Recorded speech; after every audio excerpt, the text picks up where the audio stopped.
కానీ చంద్రబాబు నాయుడు అంటే ఒక ఏమంటారు విజనరీ. నిర్మాత.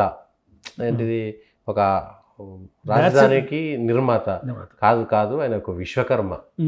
చంద్రబాబు నాయుడు అంటే ఒక విశ్వకర్మ. తర్వాత మయసభను సృష్టించినటువంటి విశ్వకర్మ కంటే చంద్రబాబు నాయుడు అంతకంటే ఎక్కువ విజనరీ, అంతకంటే ఎక్కువ దార్శనికుడు.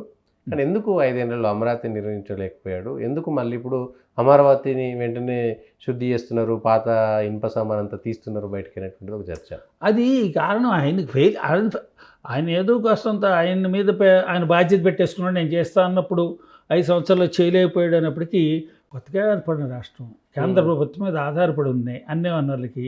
Centrally sponsored projects, centrally sponsored schemes, ఈలోగా రెవెన్యూ లోటు.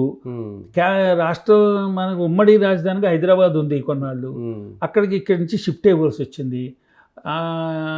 ప్రధానంగా కావాల్సిన సెక్రటరియట్ కానీ అనేకటువంటి శాఖలకి బిల్డింగ్లు కానీ ప్రజల వద్ద పాలన అంటూ ఉండేవారు కదా, ప్రజలు అక్కడ ఉన్నారు, పాలన వెళ్ళాలి. ఆ ఫెయిల్యూర్స్ ఏ వ్యక్తికి ఆపాదించడం కరెక్ట్ కాదండి. ఎందుకంటే కొత్తగా ఏర్పడిన రాష్ట్రం, దానికి అనేక శాపాలు ఉన్నాయి, విపరీతమైన శాపాలు ఉన్నాయి. ఆ శాపాలను అధిగమించడానికి ఏం చేయాలి? అది చంద్రబాబు నాయుడు గారు ఇలాగా చిటికి వేస్తున్నారు కదా అని చెప్పి ఆఫర్డ్ మ్యాజిక్ వ్యాండ్ ఏం లేదు కదా. అక్కడ పోలవరం ప్రాజెక్ట్ ఒకటి అనుకున్న టైంకి పూర్తి అవ్వట్లేదు. అది నిర్మాణ వ్యయం పెరిగిపోతుంది, విపరీతంగా పెరిగిపోతుంది. అది సెంట్రల్లీ స్పాన్సర్డ్ ప్రాజెక్ట్. అది మొత్తం 70% సెంటర్ ఇస్తుంది. మనకున్న అనేకమైన శాపాల్లో పోలవరం ప్రాజెక్టు నిర్వహణలో మనకి ఎన్కౌంటర్ చేసేటువంటి సమస్యలు, రాక్ఫిల్ డ్యామ్ కానీ అది కానీ ఇది కానీ మొత్తం కాంట్రాక్టులు ప్రతిసారి మారిపోవడం, కాంట్రాక్టర్లు సహకరించకపోవడం సమయానికి. అంచేత వాళ్ళల్లో కొంతమంది కాంట్రాక్టర్ల దగ్గర టెక్నికల్ పర్సన్స్ లేకపోవడం. అందరి దగ్గర ఒక కాంట్రాక్టరు వ్యాపారం చేయడానికి వచ్చాడు తప్ప వాడి దగ్గర మిషనరీ, మెకానిజం, టెక్నికల్ పర్సన్స్ అన్నీ ఉండాలి, రాష్ట్ర ప్రభుత్వం దగ్గర ఉండాలి. అంచేత ఎందుకు ఫెయిల్ అయ్యి మన శాపాలు అంటున్నాను కదా. ఆంధ్రప్రదేశ్కి వచ్చిన శాపాలు అనేక శాపాల్లో ఇవి కూడా. కానీ ఇప్పుడు కూడా చంద్రబాబు నాయుడు వచ్చాడు కాబట్టి అమరావతి పైన మళ్ళీ ఆశలు చిగురెత్తినాయి. సహజంగా హైదరాబాద్లో రియల్ ఎస్టేట్ అంతా పడిపోతుంది, అమరావతిలో పెరిగిపోతుంది, అమరావతిలో కార్లు తిరుగుతున్నాయి, అమరావతిలో టోల్ గేట్లో ట్రాఫిక్ జామ్ అయిపోతున్నది, అమరావతి చుట్టుపక్కల కొత్త హోటల్స్ మళ్ళీ ఓపెన్ అవుతున్నాయి. ఇవన్నీ చర్చ ఇప్పుడు జరుగుతుందండి.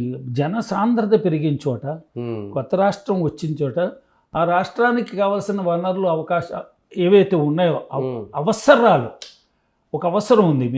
మీ అవసరం, మీరు రైస్ మిల్ కడుతున్నారు, దాంట్లో పనిచేసే కార్మికులు ఉన్నారు. కార్మికులు ఉండడానికి మీరు టెంపరీ షెడ్స్ వేస్తారు, వాళ్ళు ఉండాలి కదా తలదాచుకుంది. టెంపరీ షెడ్ చేసిన తర్వాత అందరూ కుటుంబాలతో వస్తారు, కుటుంబాలతో కొంతమంది రారు.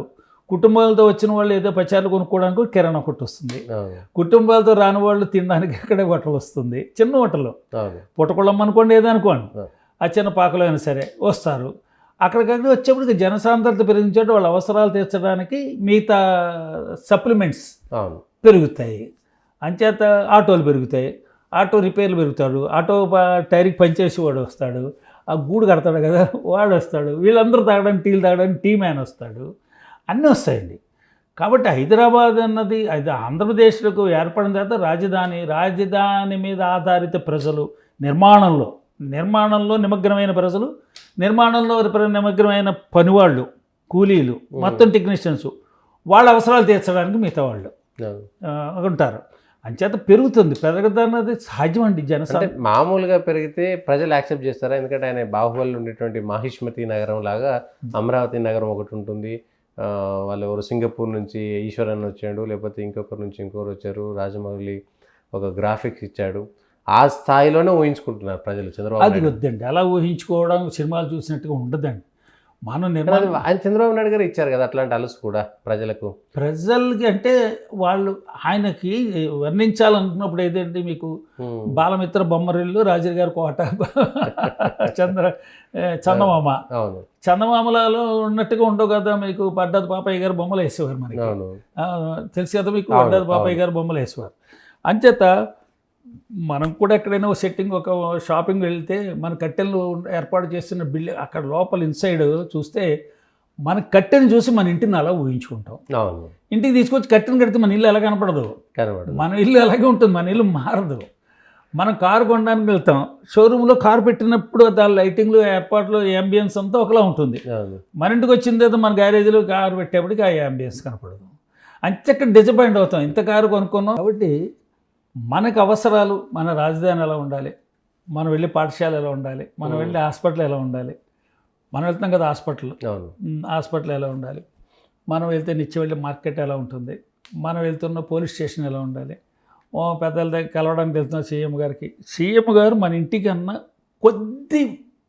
కొద్దిగా కొంచెం ఉన్నతమైన ఇంట్లో ఉండాలి తప్ప అవును. ఎక్కడేదో మీరేదో మహిష్మతి అన్నట్టుగా ఆయన ఉన్నారనుకోండి, వెళ్ళడానికి భయపడతారు. మహిష్మతి నగరం అన్నారు మీరు, అవును. అలాంటిదే మీరు రాజధాని నిర్మాణం చేసేసుకున్నారనుకుందాం, సామాన్య ప్రజలు భయపడతారండి. ఓకే. అయ్యో ఇప్పటికి మనం ఎక్కడికో టైమ్స్కి వెళ్ళి వెనక్కి తిరిగితే అలా వెనక్కి తిరిగిపోయాం, మయసభలోకి వెళ్ళినట్టుగా అయిపోయింది, వెనకాల ఇక్కడ అశోకుడు కాలంలోకి వచ్చేసాం. మనం వద్దండి, మనతో సమానంగా మనం వర్తమానంలో జీవించాలి, వర్తమానంలో జీవించి యథార్థంలో జీవించాలి, వాస్తవికతలో ఉండాలి. అంచేది భ్రమ సాధ్యమవుతుందంటారా? కనీసం ఈ 5 సంవత్సరాలైనా సరే పూర్తి స్థాయి తాత్కాలిక నిర్మాణాలు కాదు, పూర్తి స్థాయి కార్యనిర్వాహక అవసరాల కోసం ఉండేటువంటి కార్యాలయాలు కట్టగలుగుతారా అట్లీస్ట్ ఈసారైనా? ప్రజల యొక్క బాగోగుల్ని దృష్టిలో పెట్టుకొని, చంద్రబాబు నాయుడు గారు ఎన్నికల ముందు ప్రజలకు చేసిన వాగ్దానాలు దృష్టిలో పెట్టుకుని, వాగ్దానాలకు వ్యయం యొక్క దృష్టిలో పెట్టుకుని, ఆంధ్రప్రదేశ్ ప్రభుత్వానికి ఆదాయ వనరులు ఏమున్నాయి, పన్నులు పెంచకుండా, నడ్డి విరవకుండా ఈ ఆదాయాలు దృష్టిలో పెట్టుకుని, వనరులు ఇంకా సంపద సృష్టి అంటూ ఉంటారు. సంపద సృష్టి అన్నది ప్రభుత్వాలు చేయకూడదండి, వ్యక్తుల్ని సంపదృష్టి చేసేలా ఉండాలి, వ్యక్తుల్ని సామర్థ్యులు చేయాలి, సంపద సృష్టించే సామర్థ్యులు. వ్యక్తులను కూర్చోబెట్టి వాళ్ళకి వాడికి అసలు నువ్వు కథలకు నీకు కావాల్సిన అన్నీ ఇచ్చేస్తాను అన్నప్పుడు వాడు ఇంకా సంపద సృష్టించలేడు. మరి ఇంక సంపద ఎలా సృష్టిస్తాము? మనం పెర్ క్యాపిటా ఇన్కమ్ ఉంది కదా మీకు, జీడిపి రేట్ ఎలా పెరిగింది, వ్యక్తులు ఉత్పత్తి పెంచాలి, ఉత్పత్తి పెంచితే మనకు ఆదాయం పెరుగుతుంది. ఆదాయం పెరిగిందంటే వ్యయం మన ఇష్టం, మన ప్లాను. మీ ₹1 ఆదాయం వచ్చిందే, వ్యయం మీ ఇష్టం వచ్చింది చేసుకుంటారు, 10% సేవ్ చేద్దాం, మిగతా ఖర్చు పెడదామని. కాబట్టి ఇప్పుడు వ్యయం కట్టడాల మీద పెట్టకుండా, రాళ్లపాలు అవ్వకుండా, ప్రజల సొమ్ము రాళ్లపాలు కాకుండా, రాజుల సొమ్ము రాళ్లపాలు అయిపోయింది ఎట్లా, ప్రజల సొమ్ము పొల్లు కాకుండా, అంతేచేత వీళ్ళని స్థిరపరచాలి. ఈవేళ ఆంధ్రప్రదేశ్లో 5 కోట్ల మంది ఎంతమంది ఉన్నారో వీళ్ళందరూ కూడా ప్రభుత్వమే కాకుండా వాళ్ళ కాళ్ళ మీద వాళ్ళు నిలబడిలాగా చేయగలిగితే, ఇంటికి అన్ని ఏర్పాటు చేయకుండా, ఇప్పుడు ఆ వాగ్దానాలు ఎక్కువ ఉన్నాయి, అప్పులు ఎక్కువ ఉన్నాయి, చాలా అప్పులు, 10 లక్షల కోట్ల అప్పులు, లోటు బడ్జెట్. కేంద్రం ఎంత ఇస్తుంది? 10 సంవత్సరాలు అయిపోయింది, 10 సంవత్సరాల దాకానే కొన్న అప్లికేషన్స్, ఈ అప్లికేషన్స్ని పెంచాలి, ఈ అప్లికేషన్స్ టైంని ఎక్స్టెండ్ చేసుకోవాలి. అంచేత అనేక బాధ్యతల్లో ఆ రాజధాని ఒక బాధ్యత. ఒక్కటి మాత్రం ఆలోచిద్దామండి, రాజధాని నిర్మాణం వల్ల సామాన్య ప్రజల యొక్క జీవన ప్రమాణం పెరగాలి. అందరూ తెలివిగా ఉన్నారండి. నాకు జీవన ప్రమాణం పెరగాలి, నువ్వు విస్తుపోయి, అసలు ఎవరు వద్దండి, నేను కూడా విస్తుపోయే నగరం వద్దండి, నేను కూడా విస్తుపోయే నగరం వద్దండి.